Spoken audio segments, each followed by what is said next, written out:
I understand the recording is started, so um, let's call the meeting to order. Looks like everybody from the committee is present. Um, So approval of the minutes from May 1st. Do we have a motion? Su- Supervisor Morehouse, is there a second? I'll second. Supervisor Barrier, seconds. Any discussion, corrections? All in favor of the minutes, approving the minutes, say aye. Aye. Opposed, say no. Minutes are approved. So we have a big agenda today. So two public hearings that we'll start with. And then it's been requested that we, number 8, if it's all right, without objection from the committee, um, we have a variance request. And the applicant is here and they would like to, they have to leave at a certain time. So we'll squeeze that in after the public hearings. But first of all, public comments. Okay, good morning, everyone. We received 2 public comments. One is up on the screen that I'll read, and then Ann also received another one. So 2, the Dunn County Planning Resource and Development Committee, subject proposed amendment to Chapter 13 zoning ordinance. Note, I am a member of the Town of Dunn Land Use Planning Committee. We have discussed this ordinance at some length. We share the same concerns expressed in the letters by the town of Tainter, March 14th, and the town of Otter Creek, March 19th, which I will not detail as these viewpoints have already been expressed. What follows are my opinions and not necessarily embraced by all of our committee members. I am opposed to any change in the Chapter 13 ordinance in regard to the addition of accessory dwelling units. As pointed out by Otter Creek and Tainter, additions to a house and subdividing a parcel may already be accomplished under the current zoning laws. Number 2, I believe that the original intent of this was to provide for aging in place and a change in family dynamics, expressed in your minutes of the August 8th, 2023 meeting. Over the evolution of this proposed ordinance, I see a shift in the tone and direction from helping families to the possibility of permitting the building of non-owner occupied rental units willy-nilly. This concerns me. We can care for our families under the zoning laws as they currently exist. Number 3, as a byproduct of the Wisconsin Act 9 legislation of 1999 to 2001, our township surveyed the residents and found that the majority wanted to preserve green space and the agricultural way of life. Also, the majority found that more restrictive regulations regarding development need to be in place.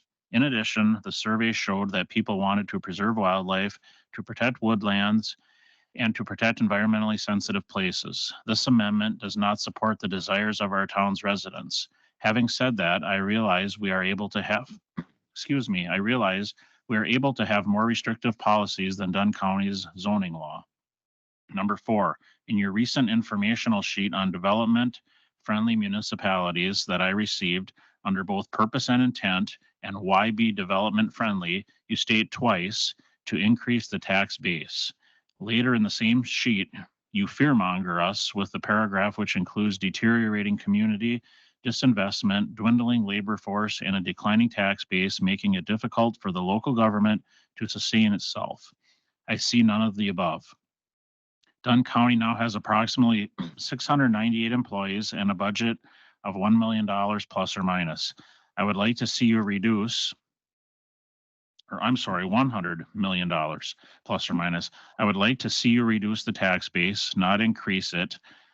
I believe that the term barcomb, bureaucracy, administration, rules, regulations, compliance, oversight, mandates, and enforcement applies here.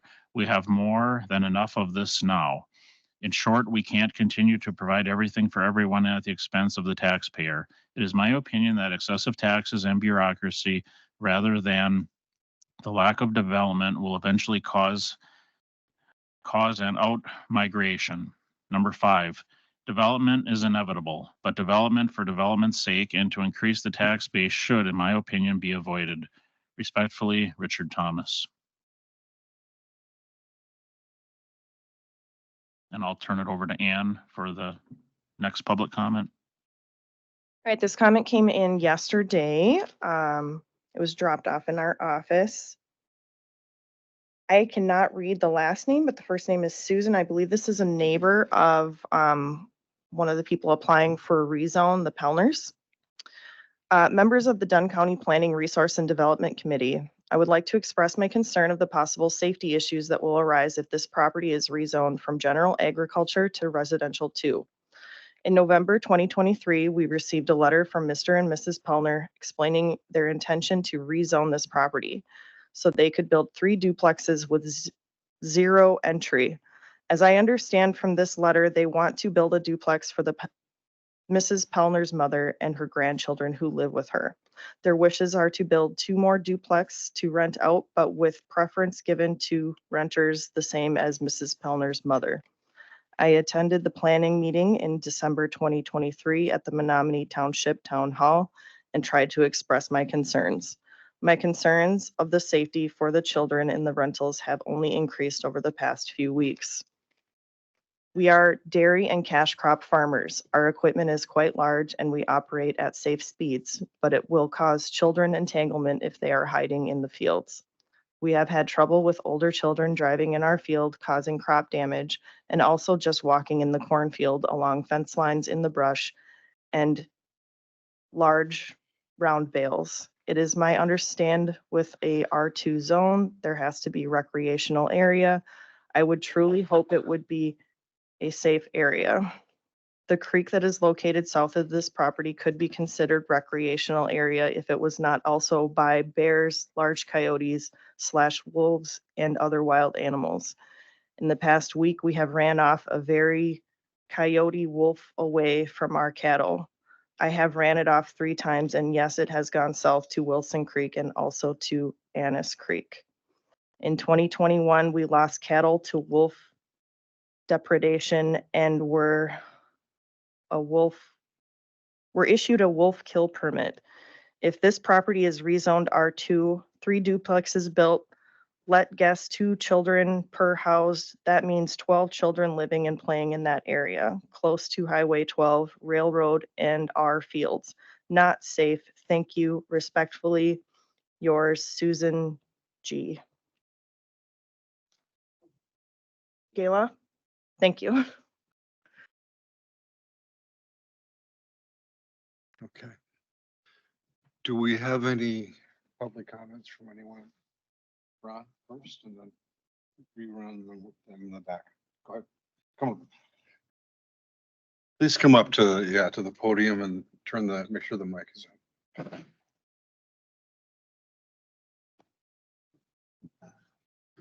So we will have public comment at the hearing itself, but this is just general comment.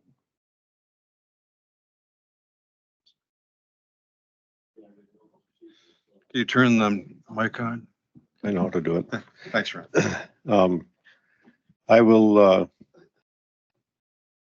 be speaking at Corey Hollerwood's hearing for public comment.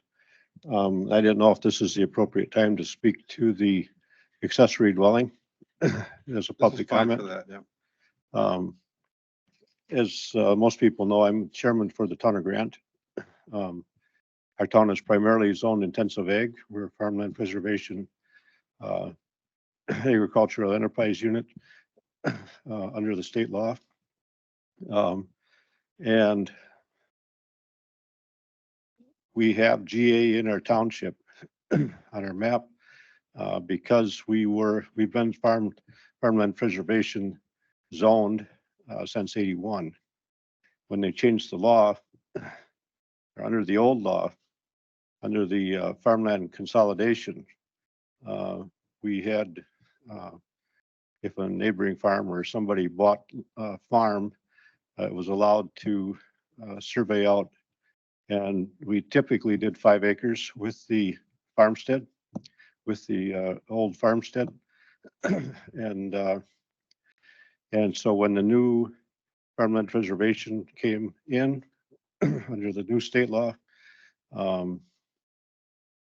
we zoned all of our small parcels, 8 acres or less, general ag.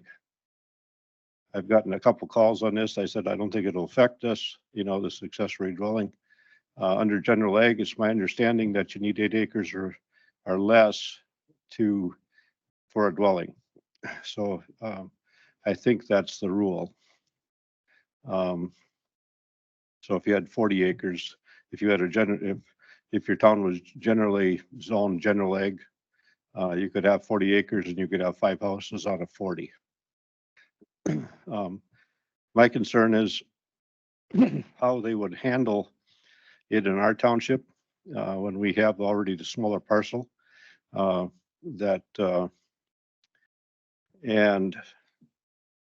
I think the overriding concern that I have, because I'm only speaking to the general ag because I don't have any R1, R2, or R3 or anything else. But I think in all those districts, including mine, I guess those of us that have been around long enough know that things change. And if you have an accessory dwelling, when those owners die and the children or whoever inherits it, typically, unless they're going to live there, which isn't really always common, they're going to want to sell it. So if you're going to have the accessory dwelling unit, there needs to be something done to either divide, because when the children sell it, they're going to want to sell 2 dwellings to get as much money as they can. And I think there needs to be a lot of discussion on how you're going to handle that, because accessory dwelling unit doesn't sound bad as it is, but in the future it could cause a lot of trouble, and it actually could undermine the zoning itself,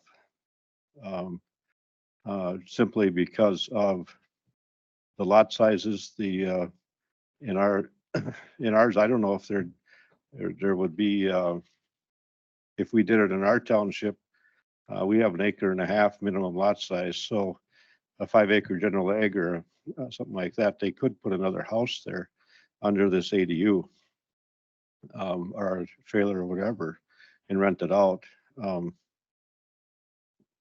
But from my experience, if there's something like that, when the next generation comes, they want to divide that out, and that's where the problem comes.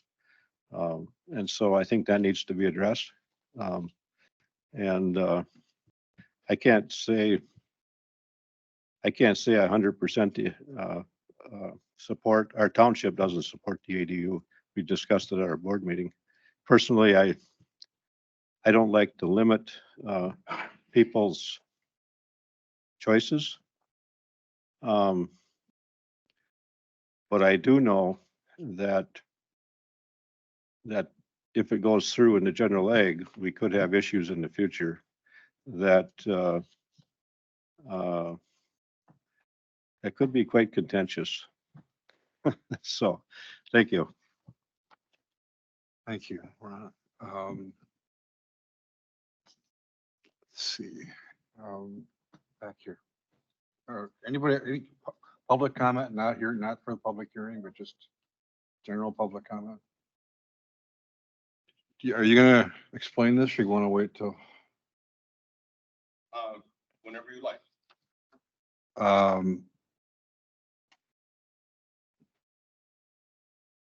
Why don't we wait until we get to the discussion? That's fine. Okay. Thank you. So we got 2 public hearings. We'll have to do them. We do them separately, or can we do as one hearing? Separately? Okay. So we'll do them separately. So it's the formal process, the hearing. And if you want to testify, that's great. Come up to the top front. I'll have to swear you in real briefly, and then you can express your comments.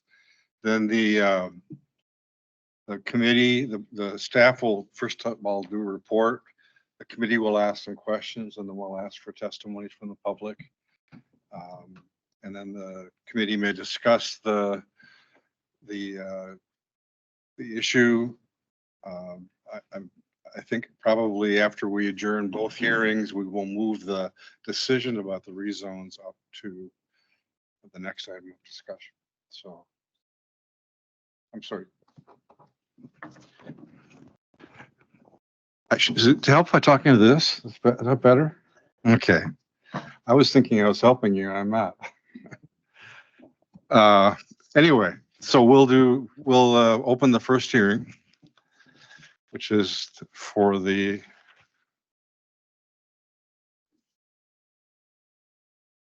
GA to R2 by Jason and Lisa Pelnar. Ann, you want to give us a staff report on this? Yeah, I'm going to share my screen here. Just to go through the packet, and then I'll bring up the GIS map so we can look at that too. Try and make this as big as possible. All right, so the first rezone amendment hearing we have is for Jason and Lisa Pelnar, 3114 US Highway 12, Menominee. They have submitted a request to rezone a portion of their property from general agriculture to residential 2. This notice of publication was published in the Dunn County News on May 1st and May 8th, 2024. So Lisa and Jason submitted an application for zoning map amendment in the town of Menominee. The purpose of the change is to facilitate the construction of a duplex on the property. And keep in mind, this information comes directly from their application. So if Lisa or Jason want to speak to this later and maybe make any corrections, I would really welcome that. Thank you. So Lisa's motivation for pursuing the rezone is from her desire to provide housing for her 78-year-old mother, who is currently raising 2 of her grandchildren or great-grandchildren. They explored a lot of options and there were a lot of prohibitive costs. So Lisa was considering different avenues. So Dunn County zoning ordinance restricts the construction of accessory dwelling units unless the property owner qualifies for a second home under GI zoning, which necessitates farm income and status. As the Pelnars don't operate a farm that meets the minimum income threshold, this is not an option for them. So at this point, Lisa decided to look into rezoning to a residential district and then realized the potential for broader benefits by rezoning to residential 2 and constructing a duplex instead of a single family home. Lisa and Jason could envision themselves occupying one of the units while renting out or selling their existing single family home. The Pelnars presented the proposal for rezoning to the Board and Plan Commission for the town of Menominee, and they got unanimous approval. They plan to implement conservation measures on the property, including placing the wooded area creek into a conservancy. Additionally, they intend to cultivate native plants in the field and septic mound area so they can minimize the lawn area and maintenance requirements. The location for the duplex is a flat field that rises in the center. This has been used for crop farming historically with varying degrees of success due to steep slopes, wet and dry areas, and it's just generally not suitable for cultivation. The Pelnars aim to preserve the forested areas to safeguard water and soil resources, support wildlife, and align with the town of Menominee's comprehensive plan goals. A soil test was conducted and established a suitable area for the installation of a private on-site wastewater treatment system. Essential utilities, including internet, electricity, phone services, are all readily available for connection to the property. So next, I'm going to go over some of the rezoning criteria. Pursuant to section 13.6.0.06, in its review and action on a rezoning application, the PRND shall make findings with respect to the following criteria. And you can see these in your packet. I am not going to read them unless you'd like me to, but in general, we're looking at the suitability for the property, existing uses and zoning classifications, whether this is consistent with the Dunn County Comprehensive Plan, whether the town agrees with this being consistent with their plan, whether this would create any undesirable land use patterns, adverse impact or potential economic values, air quality, groundwater, surface water, natural vegetation, whether this would cause any noise, odor, light activity, or other unusual disturbances. Then there's other factors required. The zoning administrator has to make sure that everything is complete, and I can say that it was for the application. And then the committee may recommend the adoption of the amendment, changing the zoning classification to an appropriate classification other than that requested by the applicant if they choose. So our findings and analysis for conformity and consistency. The planned land use for the subject property as depicted in the Dunn County Comprehensive Land Use Plan map designates this area as farmland. However, it's just beyond the commercial growth corridor of Highway 12. And that's both on the town of Menominee's future land use map and the county's. The Pellners presented the proposal and they had unanimous approval, as I mentioned before, from the town of Menominee and their planning commission. And although the town of Menominee's future land use map indicates the area as preferred future farmland and possibly commercial use, their approval suggests they find the Pellners' proposal consistent with their development plans. Surrounding properties generally fall under general agriculture zoning. There appears to be a trend in the immediate area toward residential and commercial. And due to the low productivity and soil types for the property, long-term viability as an ag property is unlikely. Historical research revealed imagery showing the parent parcel to have structures and improvements dating back until at least 1945. The Pellners took possession of the property that was about 15 acres in October 2005 from David Peel. In 2014, the DOT recorded a plat and they got 0.03 acres from the Pellners for some highway work along US Highway 12. Public health, safety, and welfare. Staff have not uncovered any evidence or indications suggesting that the approval of this rezone would result in negative impact on public health, safety, and welfare. Based on the comprehensive analysis conducted by staff, it's recommended to proceed with the rezoning of the property from general agriculture to residential 2. This recommendation is made in consideration of the property's historical and environmental context and its alignment with zoning patterns and the absence of risks to public health, safety, and welfare. And this would facilitate the owner's intended residential use while remaining consistent with the overarching goals of Dunn County's comprehensive land use plan. And I can bring up any maps if you're interested. I have those kind of ready to go, and I leave it to you.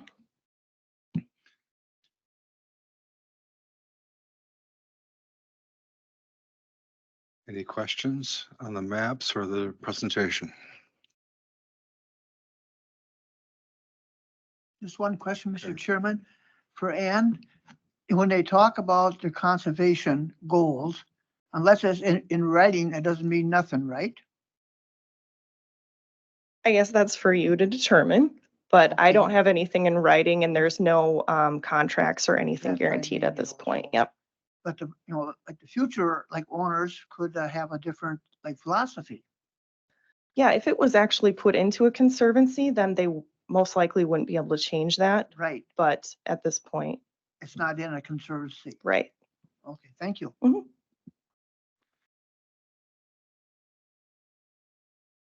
Any other questions?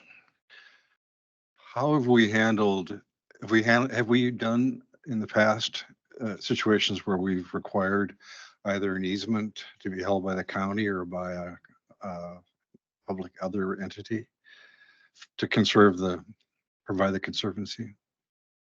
Or is that a zoning designation for us? Yeah, so we have a conservancy district. Okay.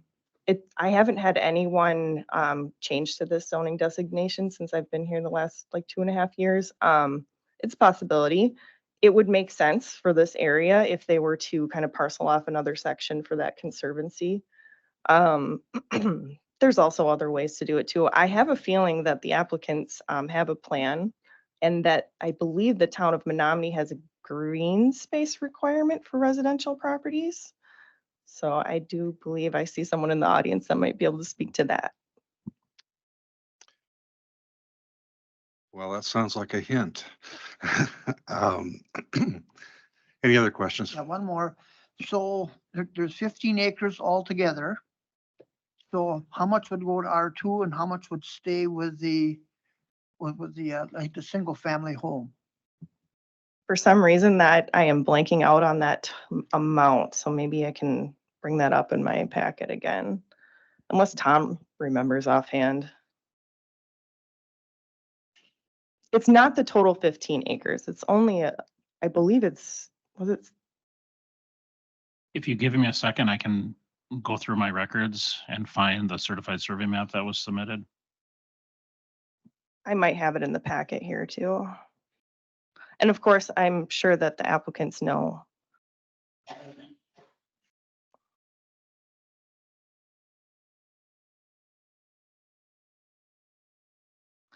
5 acres is the number I'm seeing here. That would go to R2? Yep. Mr. Chair? Yeah. Ann, could you talk a little bit, put the map up and talk a little bit about where the creek is and floodplain and so forth as far as usable land and where the 5 acres is on that property? Yeah, so the 5 acres is generally just this kind of field area next to the existing home. You can see there's Wilson Creek back here. This little hashed area, that is floodplain, I believe. Yes. They're kind of how they described in their application too, and I could bring up the topo, but this whole field is pretty flat in general, kind of in the center that it does raise up. There's a hill. There is an area of, I think, dry land over here. And I can bring this map up again when the Pellners come up to talk, if they choose to. Let's see if I have the wetland. Did you want to see if there was wetlands too? I can't remember what your full question was. Yeah, if Okay. you could Yeah. just kind of show us what it's like, please. So floodplain, I'm going to take this zoning layer off so we can see the aerial photo a little bit better.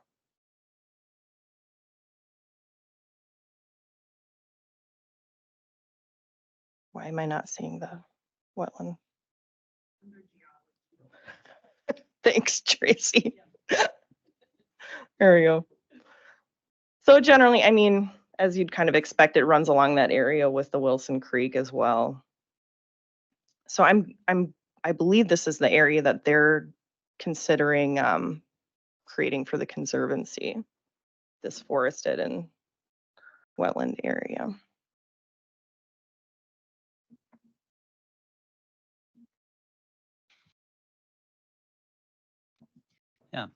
Thank you. That kind of gives a little better picture. And that's Highway 12 there, and that's the tracks. And just to make sure, we had a public comment from Susan Galoff. And does she own the property across the highway and the tracks? Yep, this is, here, I'll zoom out a little bit. So Susan's property, it looks like they have 2 here, just across the highway and the railroad tracks. A lot of farmland, could even be more if I'm not zoomed Okay. out enough. There we go. So it's not really adjacent to it, it's separated by that space. Okay. Yep. Okay. Thank you. Thank you for asking that. Gary? Thank you, Mr. Chairman. So you said that the planning commission unanimously approved it. Has it gone to the town board yet? Yeah. Oh, it has. Okay, I didn't catch that. So, and they approved it too then? Yep. Okay. Any other questions of the presentation? Okay, so the applicants are here, the Pellners. Could you come up and explain your perspective on it? Again, Lisa, I'm gonna have to swear you in because this is a public hearing. Name and address. Lisa Pellner, E3114 US Highway 12. Do you swear your testimony today will be truthful in every respect? Yes. So I have some answers about the Conservancy. It turns out it's not as easy as you would think. To put it in Landmark Conservancy, we want to do a portion of the pasture or the field and put that into wildflowers, and then the whole wood line in the creek bottom. I've been in communication with them quite a bit. In order to do that, you guys have to approve the rezone. We have to approve the CSM, get that filed. Then I have to go back in, pay for another CSM to get that part as a different lot that goes into Conservancy. Then it goes through hearing through them, and then I think it comes back here. So it's not as easy as it seems. That means paying for another survey, and it's all these different steps that we have to take. But that is our intent. It's called Landmark Conservancy. And then you can never build on it again. It's just it. So hopefully a section between the highway and where the houses would be, and then the whole wood line and creek behind it, leaving our house right where it is. And this all started because I couldn't build an ADU for my mom. So now it's been a year and a half in the making, and our intent is to one day live in one half of it. The house will be completely zero entry, handicap accessible, 2-car garage. Even the shower itself and the main bathroom will be zero entry. We're having the concrete poured so you can move a walker or wheelchair into it. So that's what the intent is, and that's why we're here. An ADU would have been a little easier. But so yeah, you will be seeing me again when it goes into Conservancy. That has to have the county board approval, and we do need to start again at the plan commission level with a new survey and get that all done again. So, but that can't happen until this happens.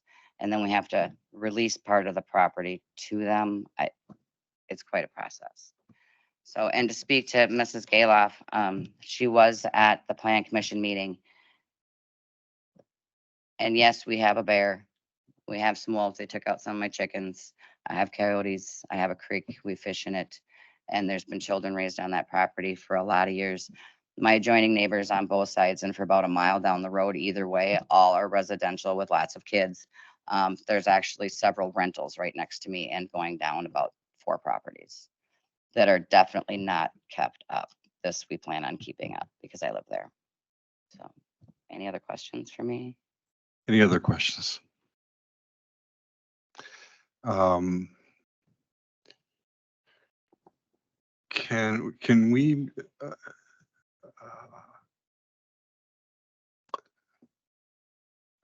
I guess I'm fine. Anything else? Well, I'm wondering about tying the Conservancy application to the rezone. Is that something we can do, or should we just Mr. pass Chair, on that? A recommendation? Mr. Chair, may Yeah. I? I think by offering to put it in Conservancy, Lisa has accidentally made it more difficult. We didn't need to even know that, and I think this would be an appropriate rezone, whether it goes into Conservancy or not. And I hope we just kind of look at that and say, well, if it goes to Conservancy, great. If it doesn't, it's still a good fit. They can't build back there. Like she said, there's rentals. The general commercial goes almost all the way out to her house as far as along the corridor. So I'd hate to see something tied to it when it doesn't have to be. Thank you. Thank you. Yeah, it became a lot more because it's not a zoning district, it's a land trust. Right. It's a lot more complicated. I understand. Yeah. Been there. Okay, thank you, Mike, for those comments. Anybody else? Mr. Chairman, being a big fan of local control, like I'll prove it, as long as it's approved by the planning commission and the town board. So this reason, when it comes time to vote, I plan on supporting it. All right, thank you, Lisa. Anyone else? Anyone else? Public comment on this topic? Okay. Any further discussion inside the hearing on this by the committee? Okay, then we will close this hearing and open the hearing on item B, 5B, request for zoning intensive ag to GA by Corey and Nicole Hollerud.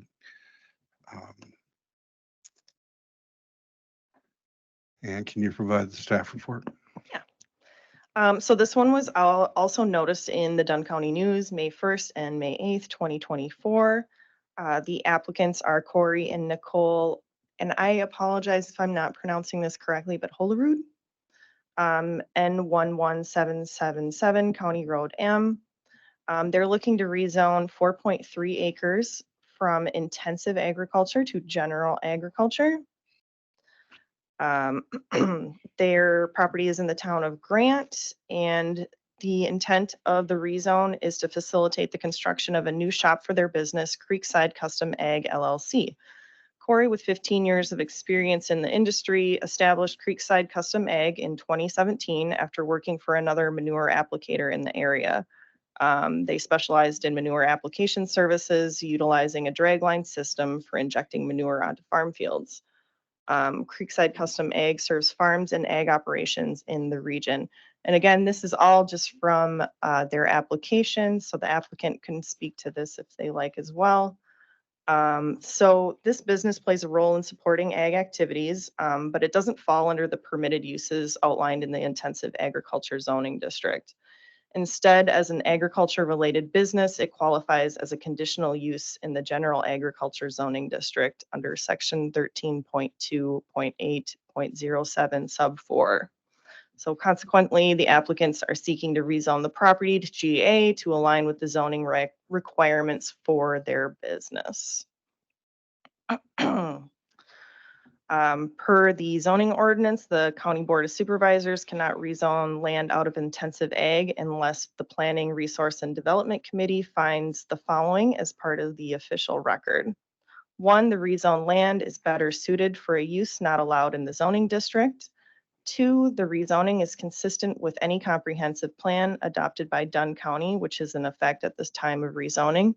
So this would include the town of Grant and the Dunn County comprehensive plan.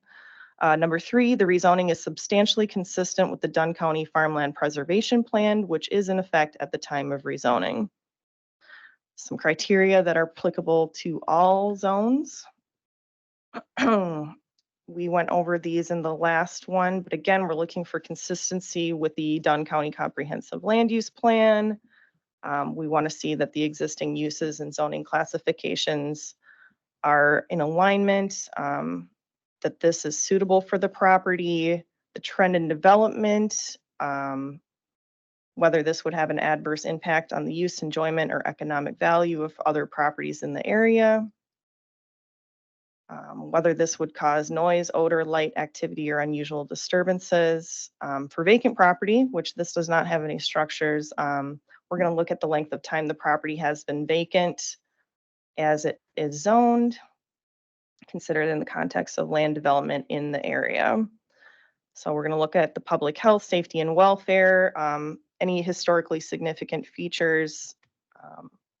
And again, the committee may recommend the adoption of the zoning in a different classification other than requested by the applicant. So the planned land use for the subject property as depicted in the Dunn County Comprehensive Land Use Map designates it as farmland, both as intensive agriculture and general agriculture zoning districts align with agricultural purposes. So both zoning districts align with this. Rezoning the land from intensive ag to general ag would not circumvent the comprehensive plan. The town of Grant met on April 16th, and they heard this request from the applicants and recommended approval. Surrounding properties are generally IA or GA. As the chair for the town of Grant said in public comment, the smaller parcels are generally zoned as GA. They tend to zone these properties around homesteads as GA. Again, there is a trend in this area toward GA, and I will bring up the zoning map to show this as well. The proposed rezoning would permit the property to be used for an agriculture-related business, which aligns with the comprehensive plan's intention for the property as farmland. Historical research reveals no significant improvements to the subject parcel since 1946, although there have been improvements on Lot 1, so that's the property just north of this, also owned by the applicant. The property zoning history includes a transition from exclusive agriculture to intensive agriculture in 2013 as part of the comprehensive rezoning of Dunn County. Ownership of the parcel has changed hands a few times over the years, and the current property owners got it in 2022. And a driveway was permitted by the Dunn County Highway Department. The soil types primarily found in the area are plainfield loamy land, plainfield loamy sand, sorry, which is not considered prime farmland or of statewide importance. Staff didn't find any evidence that this rezoning would negatively impact public health, safety, or welfare. Based on this analysis, we recommend to proceed with the rezoning of the property from intensive agriculture to general agriculture. This was made in consideration of the historical environmental context, and it's in alignment with surrounding zoning patterns. And this rezoning would allow the property owners to follow through with their intended agriculture-related business, and it would be consistent with the comprehensive land use plan. And I will bring that map up here as I promised. I can get this to work. All right, so as you can see, this highlighted in kind of the teal color, this is the parent parcel. They're actually just proposing to do a small section here. You can see where that address is. This little red, that'd be approximately, I believe, where the driveway is. In their application included in the packet, you can see the preliminary CSM that shows that exact area, and I can bring that up too. But for now, I just kind of want to show you what the zoning districts look like around this area. So again, this is the town of Grant. So they are an exclusive agriculture zoned town. So that means everything is either GA, IA, or PA zoning. My map is not cooperating with me to show this zoning layer. Let me try to flick some things off here. See if that helps.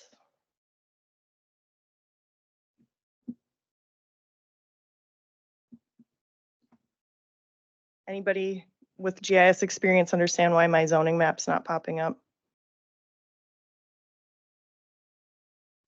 All right, well, I'm just gonna wing it because I already know. So this area to the north, these smaller parcels, those are zoned GA. Pretty much anything else that's larger than, 5 to 8 acres is zoned IA in this area. So essentially my point is there's a lot of little smaller parcels here that are zoned as GA. So this would still be consistent with what's going on in the area. So also while we're looking at the map, there are some areas of wetland here to the south. And yeah, I guess I could answer questions or bring up other maps if you're interested. Are there any questions from the committee? Gary. Mr. Chairman, at one time, Trout Creek was not polluted, but had a really high nutrient load. Is this going to affect that any, if they have like manure equipment that they're washing off in the shed before they do any work on it? Is that going to be a problem getting to a Trout Creek? I'm trying to balance between having like an opinion and what it is possible. I guess, maybe this is something the applicant can address for you too about what their intent is, if they would even be doing that activity, and what the intensity would be. In general, I would imagine, this is a lot of cropland. There is manure spreading that occurs out here. Most likely wouldn't be more than that, but maybe that's a good one for them.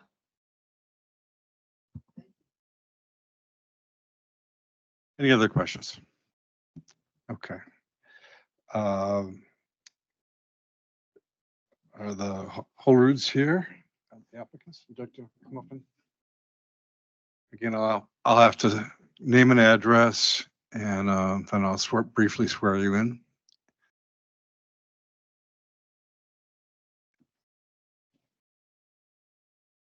Corey Holrood, N11777, Tony Road, M. Colfax. Do you swear your testimony today will be truthful in every respect? Yes.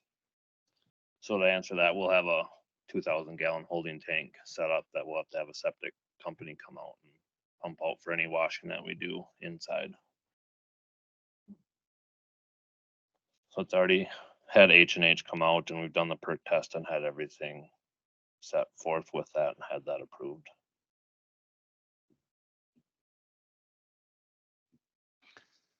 Any other questions of Corey?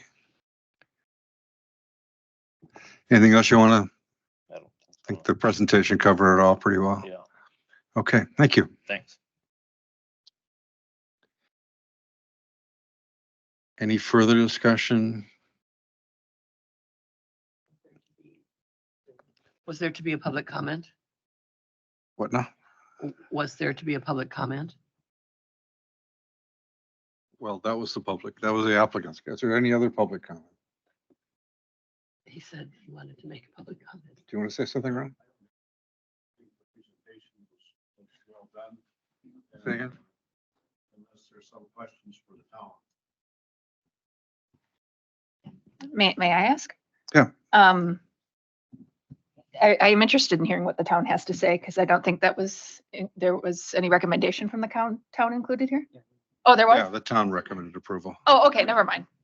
Sorry about that. Okay. All right, then we will close the public hearing on this item, and without objection, I'd like to move 9A and 9B up to this point so we can make a decision on these.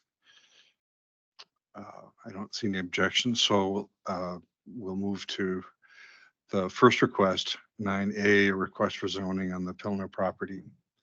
Any just kind of a motion? I will move approval of the Pilner's Is there rezoning a second? request. I will second it. Is there discussion? Any further discussion? Okay, then I'll call the question. All in favor of, the committee has looked at the criteria and the, for the rezone and the implications as presented by staff and agrees with that. So, all in favor of the rezone as requested, say aye. Aye. Opposed, say no. That rezone is approved. Item 9B, request a rezone from Intensive Ag, General Ag by Corey and Nicole Holrood. Anybody care to make a motion? Okay, we have a motion. Is there a second? The second. Discussion.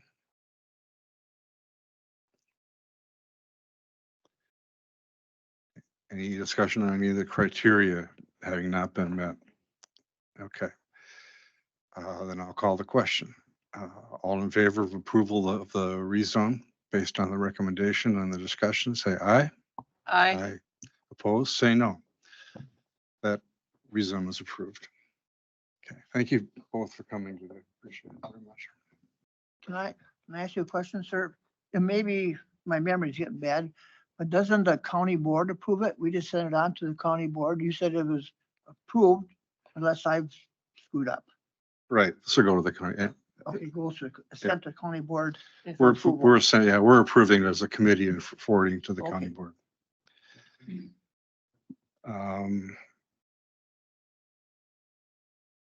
Let's see, if it's okay, then without objection, the request to move 8A up to this point for discussion.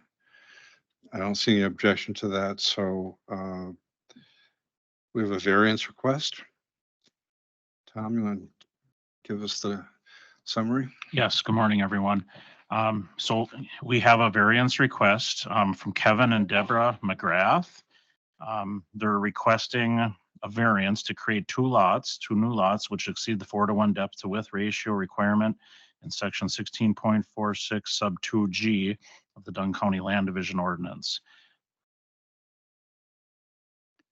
So on the screen here, you can see the two tax parcels that they own. I have their names underlined in red because there's a lot of other parcels here. There's actually some buildings improvements on the property that are very hard to see with the tree cover. So I'll move down to the sketch map that they included with their application.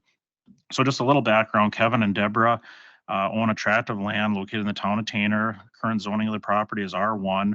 There's two separate tax parcels. The northerly tax parcel was acquired in November of 2023 and contains a cabin and a shed, as you can see on the sketch map here. The southerly parcel was acquired in April of 2002, contains their main house, living quarters, several outbuildings also located on that parcel. Their existing home doesn't currently comply with side yard setbacks and is considered to be a non-conforming structure. The parcels are also known as lots 6 and 7 of the unrecorded plat of Chickagami. So I want to stress the plat is unrecorded. We do not have platted lots there. They are simply meets and bounds descriptions. So both parcels, as you can see, have frontage along 770th Avenue as well as Tanner Lake. They would like to simply reconfigure the two parcels by placing a single angle point in the line. You can hover my cursor over the angle point, but right here where that hand is, they just want to put that one angle point in there to do these improvements and make the house compliant with setbacks. So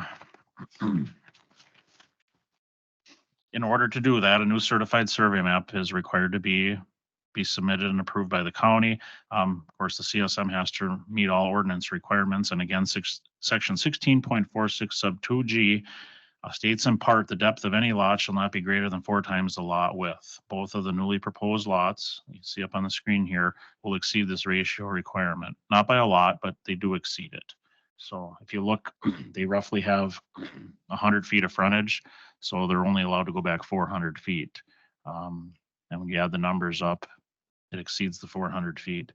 So the purpose of the depth to width ratio is to prevent the creation of long and narrow lots, as well as the crowding of improvements along the narrow portion of the lot, while leaving the land behind vacant and unserviceable. The improvements existing on the subject property are already generally situated near the rear or lake side of the property.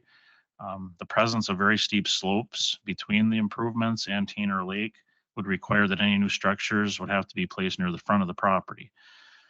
Approval of the variance will allow the applicant to make improvements to their existing home while eliminating the home as a non-conforming structure. So you can see that bump out in the line. The home now will comply with setbacks. The cabin to the north, I should mention, will also still comply with setbacks. And in adjusting that line will allow them to add on to the home while still maintaining setback requirements. Additionally, approval of the variance will allow the applicant in the future to convey each of the parcels independently. Currently, the two tax parcels constitute a contiguous tract of land which is less than 20 acres. So any future division of the tract will require the preparation of a new 2-lot certified survey map, which puts us right back in the same boat.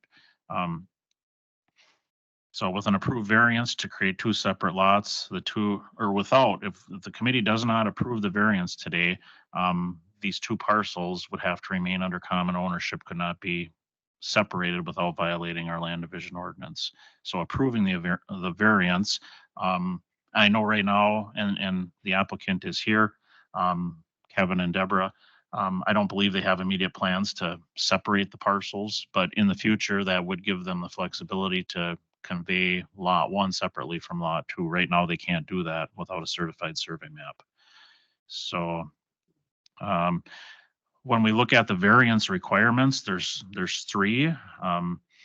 Strict application of the land division ordinance would impose undue hardship because of unique topographic or other conditions of the land involved or other conditions predating adoption of this chapter.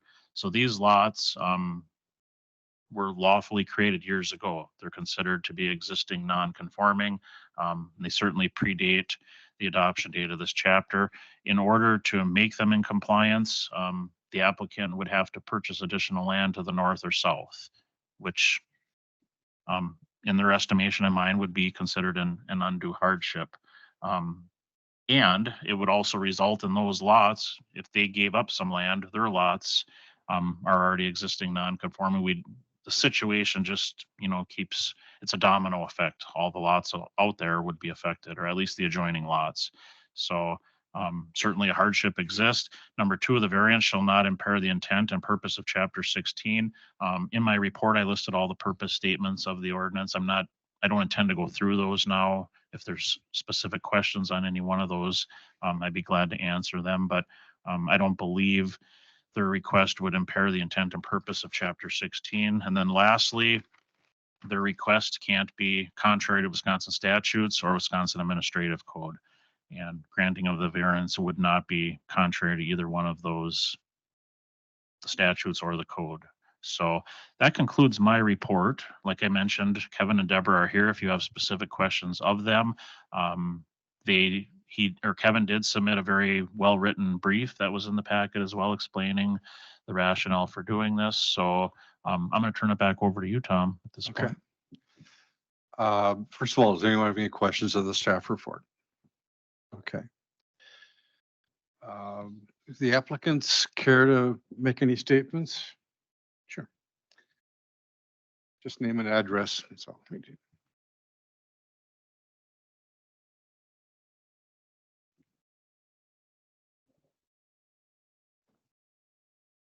Kevin McGrath, E5446 770th Avenue, Menominee. Yeah, thank you. Good morning, all. What we're trying to do here is the whole point of this exercise is we wanted to make an addition to the existing house that we live in. That's on the lower lot. And we tried every which way to fit an addition in there that would be ADA compliant and we could age in place and stay there forever. And we couldn't come up with a good solution other than looking on the north side of the property to the adjoining lot that we own already. So the question was how to do that where you could have an extension to the house on the north side without getting into the variance of the 10-foot setback from the existing property line. And so we kind of went round and round, and the answer was to adjust the property line as the most effective way to do it. Otherwise, you'd be trying to cram your renovation plan into a smaller part of the property because the houses don't sit parallel to the property lines. And that's just kind of the nature of the beast. Moving to the roadside is a non-starter because that's where the drain field is for the septic systems, utility pole there. Going the other side closer to the lake presents another problem because it's a steep drop off there. So the only available place was between the two cabins. The one on the north side is just a 1-bedroom cabin. And we would not at all break the variance on that side. There's plenty of room between the two cabins. So in this discovery, we found out that the existing house is not compliant because it sits closer to the property line than should be. So by adjusting it, we could solve that problem and also create space for the desired renovation. So any questions? Okay, any questions? Gary? Thank you. Are both the cabin and house being used now for like residence? Well, there's two cabins actually. So Oh, on this house, that's where we live. Yep. There's a small cabin that's labeled as such. That's Oh. just, it's an old log cabin that's been on the property for years, but it's not inhabitable. It's, there's power to it, but no water or sewage. So that's kind of a storage area, unfortunately. The house on the north side lot, that's a standalone cabin. That was a separate piece of property. It's taxed separately. okay. And so we only bought that, what, a year ago, I think. And there's somebody living in there right now No, then, or? no. No. It's, we actually use it for family when family's in town. Sure. That's kind of, Okay. we need the expansion. Thank you. Any other questions? Okay, thank you very much. Thank you.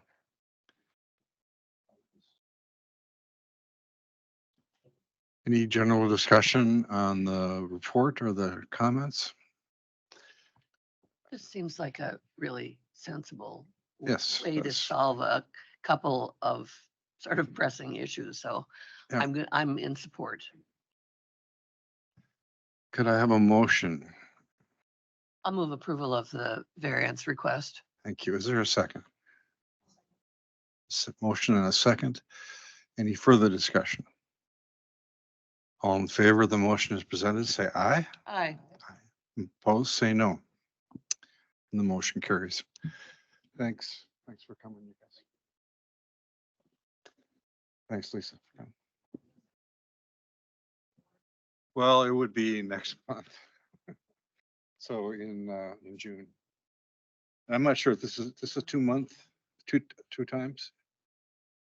No, just one time. So it'd be June, the third Wednesday in June.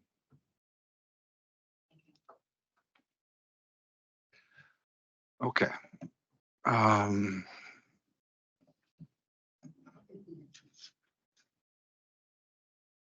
Then we're back up to staff reports and Register of Deeds. Heather's patiently waiting again.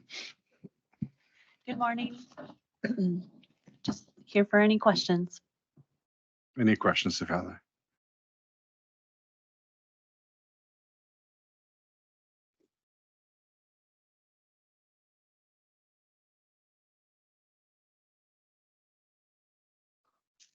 Okay.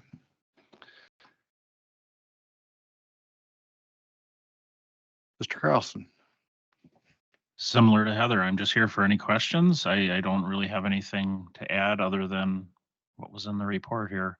I can tell you land divisions we're at quite a bit ahead of last year. We're at 33 or 34 Wow. certified survey maps submitted. And last year at this time, we were at 13.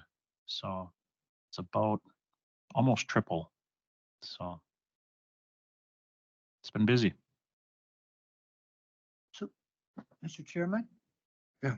So those new lots, are they being built for like residential mainly, or you have no idea what their future use would be? Some of them I have an idea just because, the surveyor is mentioning what they're doing or the landowner's calling me with their plans, but Okay.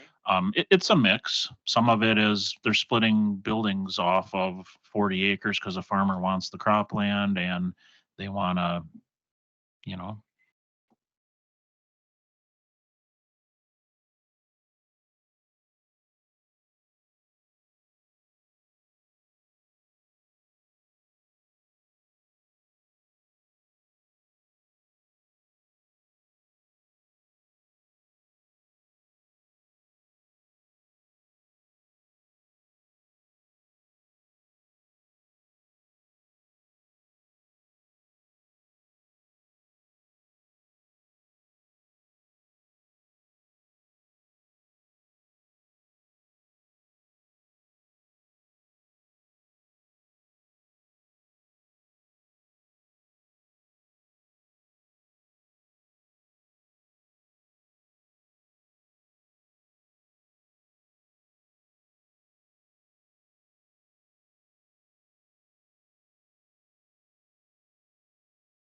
hoping that there's some good resolution on some of them. And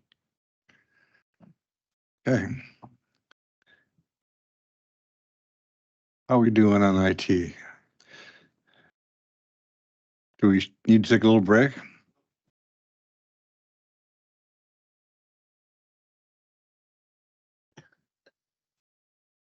Thank you to our dual assistant county manager IT. Man of all trades. Okay, so we're on to the post amendments to chapter 13 of the comprehensive zoning ordinance. The last meeting, we asked staff to revise the draft ordinance to remove ADUs from R1. And that's what we're going to discuss today, I guess.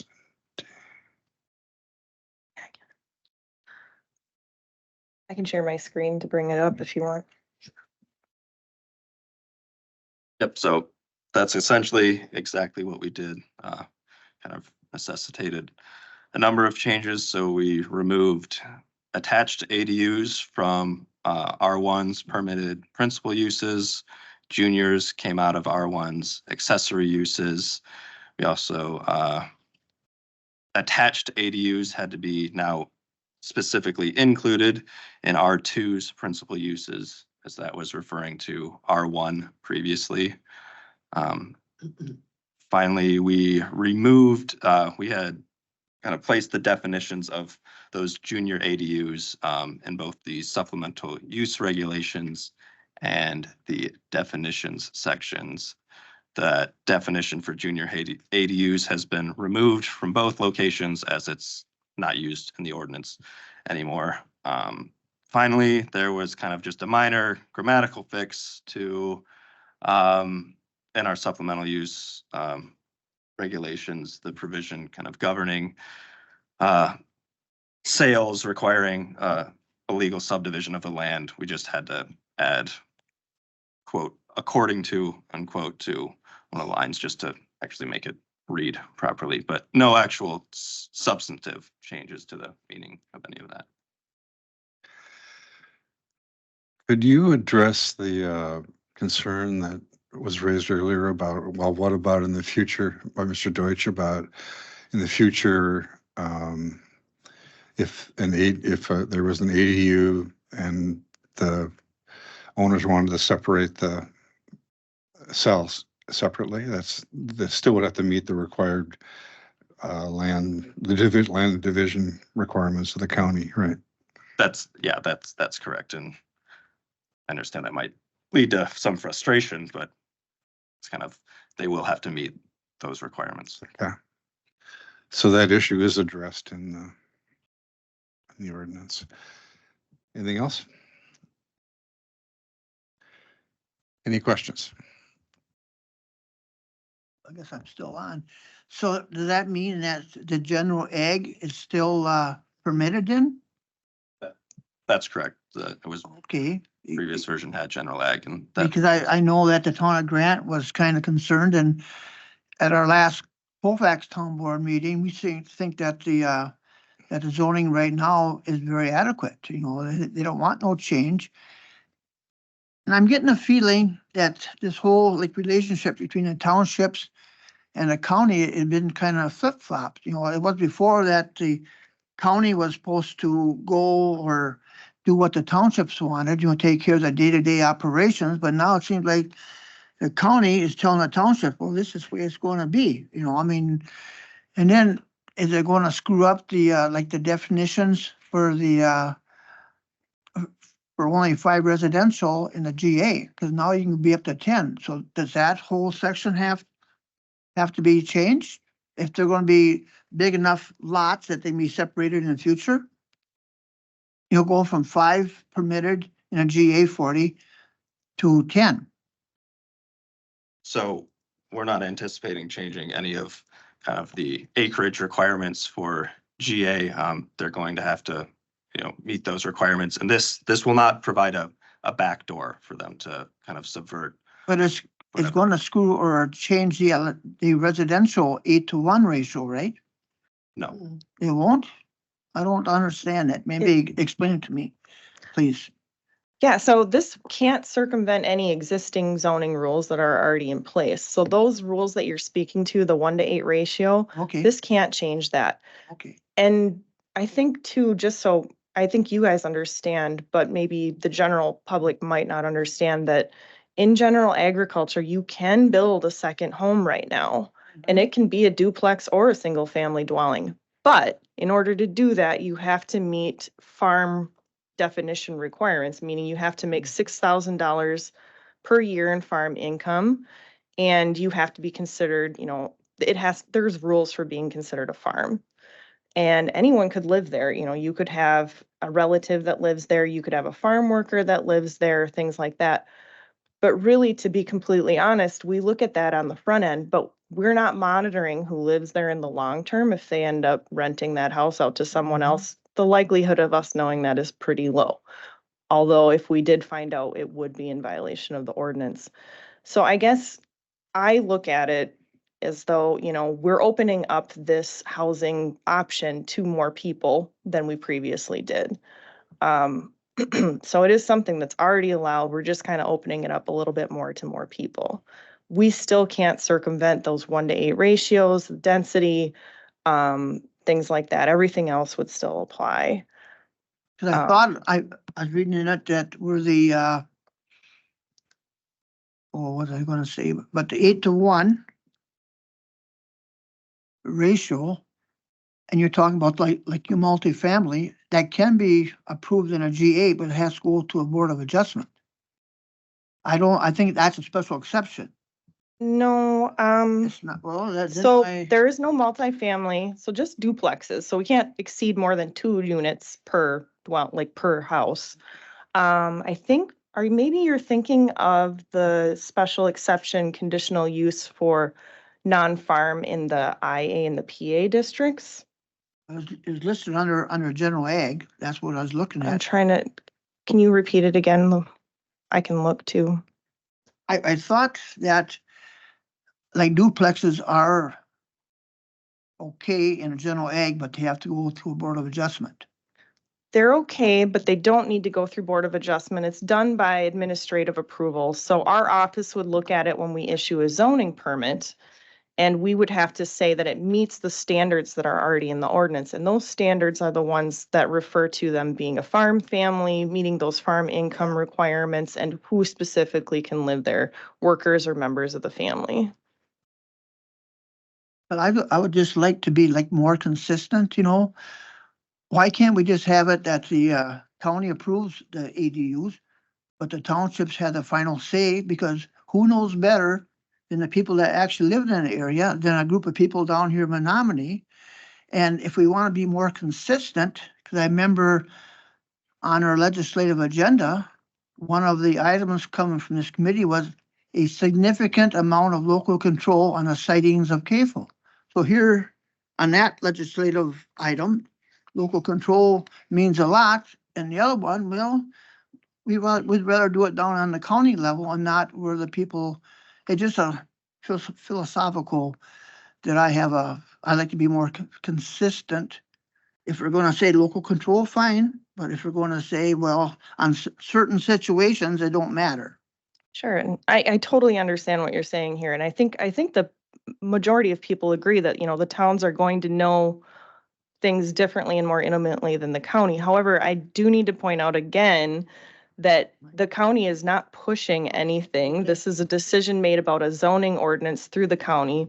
The towns that have adopted county zoning have done so for a reason, because for whatever reason that might be, they are under county zoning. And I think we want to respect what they want. So I think you are taking into consideration a lot of town opinion right now. But this is a county zoning ordinance, and it isn't up to me. It's up to the County Board of Supervisors as a whole. So if that's something you guys want to consider, but I think we need to make it clear that we're not trying to take away local control, that they are essentially using us to enforce their zoning, which is done here. Because I know that there's a housing shortage, but it seemed like the whole impetus came from the housing study group and not the townships. I think we talked about this really early on. So ADUs were originally brought to the committee, I believe by Bob Colson, the former zoning administrator. And he was getting calls from people who wanted to build ADUs and he was consistently having to turn them down. And then again, I brought it back because we were getting calls, and I mean, we still get calls every week. We had someone in here today that went through the rezone process in order to do this, because we haven't, added it. But we're just hearing a lot of people that wanted this as a use option, and it's nationally, it's becoming something. And historically, this was something that was very common in the 50s, post World War II. But things changed and went more towards single family. So I think it's not just coming from the housing work group, but I do think that that housing study really proved that there was a need for it. I would not say that it's driving this decision. Mr. Chair? Yeah. Ann, I like how you kind of put something in perspective. You said we can already do it in certain situations in general ag. We're opening it up to more people. I hadn't really looked at it that way. That's a good way. The other thing that Gary, maybe we talked about it before and it was a little confusing. There is an 8-to-1 ratio in general ag for parcels. That doesn't say residences. So you could still only have 8 parcels. Right, the way it is now, you have 1 residence. With an ADU, you would have 2. That's what you were getting at, I think, isn't it? But anyway, and I do think that as we've gone along, we've gotten a huge amount of participation from the townships. And I've heard good things about you and communicating with them.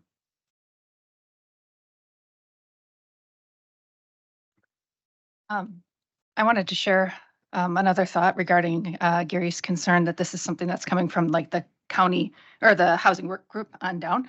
I was looking at the town of Tanner comprehensive plan a few weeks ago, and there's a point in there that suggests that they should look into the idea of ADUs as a way to provide more housing. It doesn't, say that they're making any recommendation or something, but it says that this is something that we should look into. So I don't think that it's true that this is just coming from a certain segment of the county leadership. Mr. Chairman, Yes. I do think that this committee, probably over my objections, has bent over backwards to address the concerns of the townships. I don't think that this constitutes some kind of usurpation of town authority. So I think that we've made significant accommodation to the towns.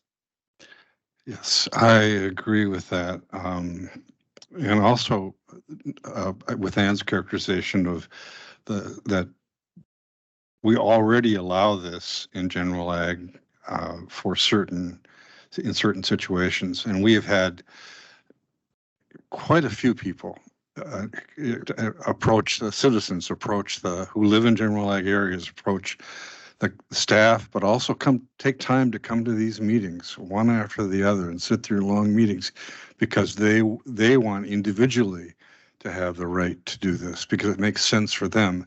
If it makes sense for others in this day and age, it also should make sense for those people. So it's it's responding to a clear message from our citizens. And as far as local control goes, I mean, in several of the items that came up today, one of the key questions that we asked as a committee was, what is the position of the town government on this? There's always going to be differences of opinion. And I think we have done our best and had a long discussion trying to arrive at what is an acceptable position for all the parties involved. But I wonder if there, Bob, I hesitate to drag you up there again, but you did present us with this document. Would you care to just briefly explain it, Ron? Sure.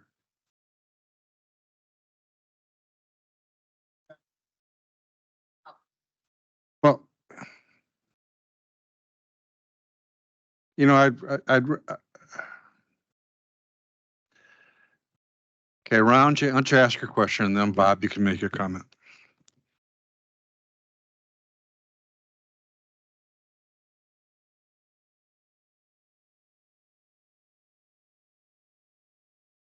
Go ahead, Mark. The question I have in my township, how does this work? Because we have all our general ag is 8 acres or less. I've also gotten an inquiry from somebody outside our township that wants to buy 5 acres in our township to put an ADU in. I said, you know, intensive ag is not going to work at all. That's state regulated. But how does it, for the people in my township that are zoned general ag now, can they do something? I assume Ann would. Why don't you let Ann respond to that? I'm just saying, when I get questions. I understand. Okay, Yeah. we're trying to get your response. Yeah. So if this were to go through and be approved by the Dunn County Board of Supervisors, it looks like the way it's written right now, ADUs, detached and attached. So I think you're really thinking about the separate ones most likely. General agriculture, this is something they could do. So we do have quite a few standards that they would have to follow regarding their septic system, setbacks, things like that. So if their property has enough room for the ADU, they could essentially do this. This would be done by a zoning permit through our office. So it'd be similar to when someone comes to just build their first house. That kind of same process would go through our office. You know, we'd need site plans. We would need to know the location, specific size, and everything like that. These detached ADUs are limited in size, so they have to be smaller than the original house. And there is I believe it's no more than, we've changed it so many times, 1,200 square feet for that second house. But it would come back to the town, would they allow them to have another driveway? Do they need to share the driveway? Those things are still regulated through the town. Building permits would get done through the town and their building inspector. So essentially think of it as how you would build a first house. It's just a lot more restricted. And that would just be GA. We're not permitting it in IA, or we're not proposing to permit it in IA or PA. Yeah, I don't think it would be permitted in IA. Yeah. Under the state law. And I think you had asked the question too about future land divisions of some of those 5-acre parcels. That's what I'm wondering with GA, it was always the 8 acres. Yeah. All of ours are 8 acres or less. So we have a provision in our ordinance right now that if that 8 acres was created between a certain year, there is an exception that they could split it one more time potentially. Again, it would still have to follow all the same rules as any other land division. We also have in the standards for these ADUs that when they get this permit, a deed restriction needs to be recorded that makes it clear to any property owner of that property in the future that they can't subdivide this unless they follow the rules of the land division ordinance. So it does kind of bring that to people's attention, and I think that's a good thing for people. No, I just, when I get questions. Yep. We need to know. You can always send them to me or give me a call, Mark. Yeah, I like I talking could have, to I you. just happened to be here, so I thought, well, that was a good opportunity. Yeah, and by asking it in a public forum, you're getting that answer out to a lot more people. So I think that's appreciated. Okay, thanks. Thanks, Mark. Mr. Cook, I know that you sent out a survey to, in your capacity as chair of the Dunn County unit, to the towns. You know, I'm Bob Cook. I live at E 64777 490th Avenue. And yes, we did send out a survey. It was April 22nd at the WTA meeting. And the question that was presented by the clerk that night to the town chairmans and chairs are threefold. Are you in favor or against accessory dwelling units in R1? Are you in favor or against accessory dwelling units in R2, R3, and Ag? And the third, any additional comments? Well, the response came back from, I don't know, you have it in front of you there, how many towns? And there's only one that agreed with it in R1, and that was Sherman. And it's pretty much a moot point now because you've withdrawn it, I believe, from R1. If you look at your lists there, R2, R3, and General Ag, of the towns that responded, I think everybody responded, except responded in favor of ADUs in R2, except for town of Dunn. Did not want to see it in. Down to Colfax. And Colfax. Done is a yes in here. All right, I'm looking at the wrong column.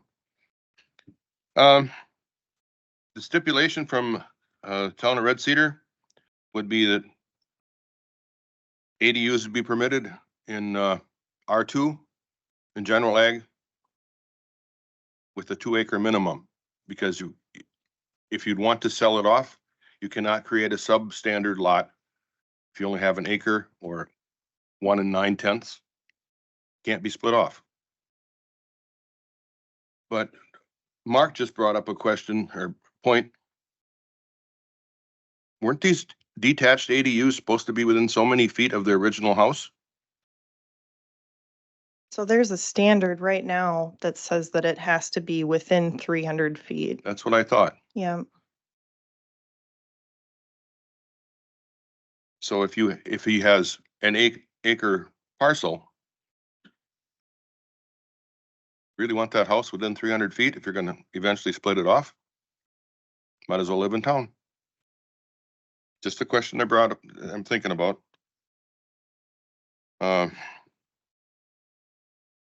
In Red Cedar, my board Monday night decided we have no problem with ADUs, either attached or detached in R2 and General Ag, but we would like to see a 2-acre minimum for an ADU, house with an ADU. Do you have any questions for me? Any questions for Mr. Cook? Annika? I'm curious about the no's for R3 in Colfax and Dunn. Do you know what the rationale is for that? I do not, and I don't understand that. And Otter Creek did not voice an opinion on General Ag at this time. I don't know what their thoughts were on that either. The problem here was our meeting date was late in the month of April for the quarterly WTA. And the time they got the response out, we sent it out on Friday. And our town board meeting was last Monday night. And I think a lot of towns meetings were Monday or Tuesday. Just haven't had time to get the response, or I don't know for sure, but anything else? So thanks, Bob. Thanks for your work on this. Thank you.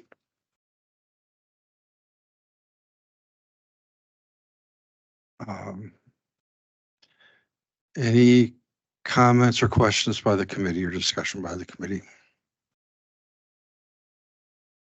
Mr. Chairman, so an ADU, would that, if there, I think it's a good idea having, 2 acres. So it could be split off. Would it have to be split off before it being built in? So right now, if people can split off their land and create an ADU, I mean, that's just a single family house. That wouldn't be considered an ADU. So I'm trying to answer your question as best I can. So it sounds like you're asking if there was a minimum of 2 acres, would that help them be able to split it if they wanted to later. Is that? It would help them, It but I would. mean, do you have to do that? The ADU would have to have a separate lot to begin with? So A separate acreage, or from what would I'm it be under one tax parcel? So right now, as everything is written, if you built an ADU, it would be on the same parcel. Everything would be the same. It would just be another structure on the house that somebody could potentially live in. Again, it'd have to be within 300 feet. Mhm. So I think Bob kind of brought up a good point too. Then, if you don't want it that close, then you might as well split it off. And a lot of these more rural areas have more acres. So in those cases, when people have come to us asking for an ADU, we've said, well, we can't do that. Here's your other option here. You can subdivide the property and build it there.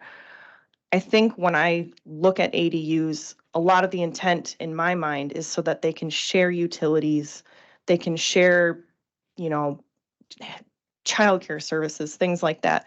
Having it within that close proximity kind of makes it less likely that people would rent it out to someone they don't know. Maybe they do, maybe they don't. That would be a personal choice to me. But I think the way these standards are written, it does push it more in that direction, is that it's familiar, it's part of your home still. It's not necessarily a whole separate dwelling.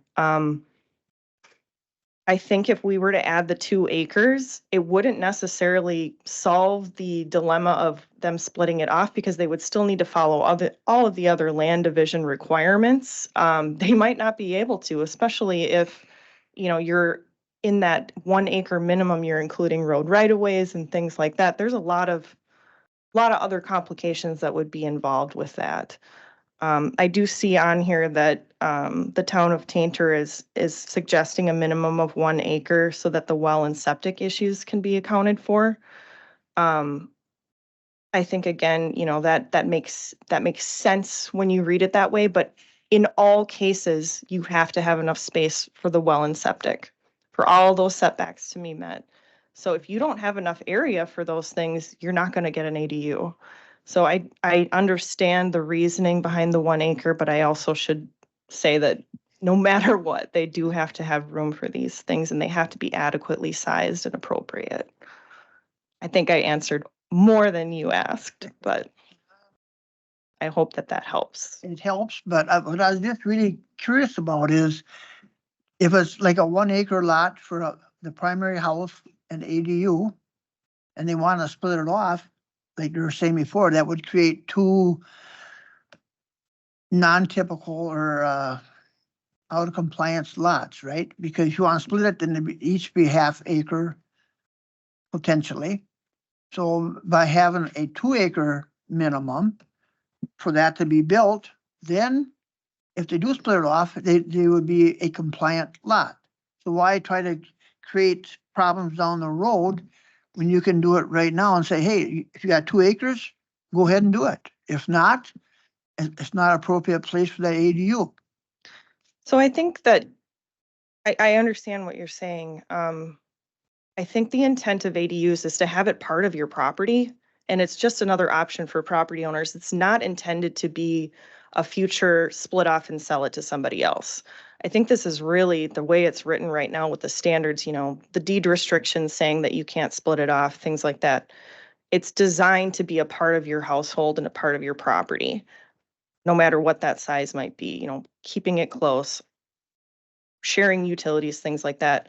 A 1 acre parcel could not be split any further unless they received an area variance for that not meeting the minimum lot size, which is really unlikely, because you would have created a hardship for yourself by building that ADU on your property and then deciding you didn't want to have it anymore. That would be a personal choice, and it would be something that would not count as a hardship in the variance process. So most likely, if they had a 1 acre lot and they had a house and an ADU, they would not be splitting that property unless somewhere down the road we changed our minimum lot size requirements.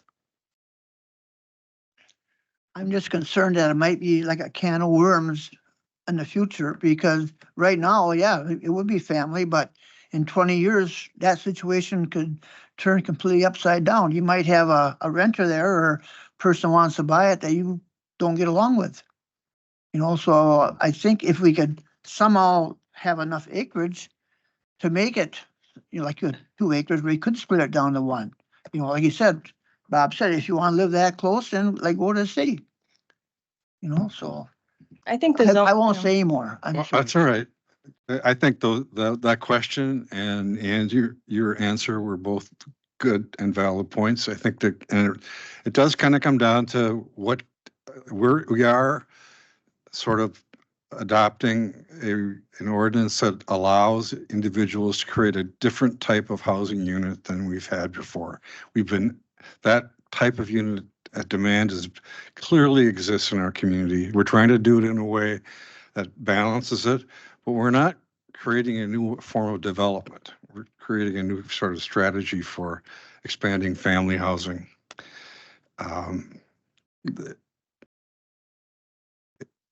Anyway, any other questions? Oh, just a comment, Mr. Chairman, if I may. Sure. And thank you that you summed it up very, very nicely. We're not creating a different kind of, wholesale development. I would just suggest to Supervisor Bjork that there are clear and understandable standards in this ordinance, and most of your questions could be addressed by studying the standards. Any other questions? We have arrived at the moment where I would welcome a motion one way or the other on this. I'm not particularly happy about the removal of R1, but I will move approval of the ADU amendment. As presented. As presented, yes, thank you. Is there a second to that? I would second it, and we're agreeing here at the end, even if we don't agree on everything. So we have a motion and a second. Any further discussion by the committee? Thank you all and staff for a long discussion and tough discussion and tough task. Without further discussion, I would call the question. All in favor of the motion as presented, say aye. Aye. All opposed, say no. We have motion carried. So this will go to the county board. And it has to be, I think there's initial reading, which happened in June. And then the final reading and decision would be in July. So there is still plenty of time for additional discussion, outreach to the towns if we want to, and even amendment if we want to. But we're moving forward on it as of right now. Thanks again, everybody. And well, it'd be the 3rd Wednesday in June. That'll be the first reading, but that'd be an opportunity to speak to.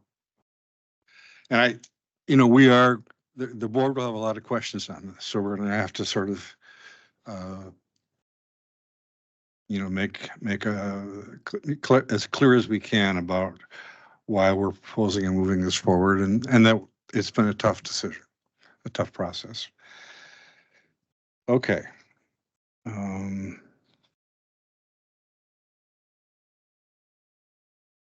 Any announcements?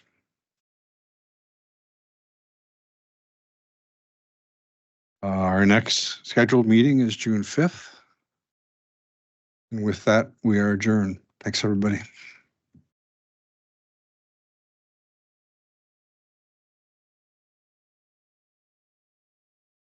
Yeah. Well, and thanks, Gary.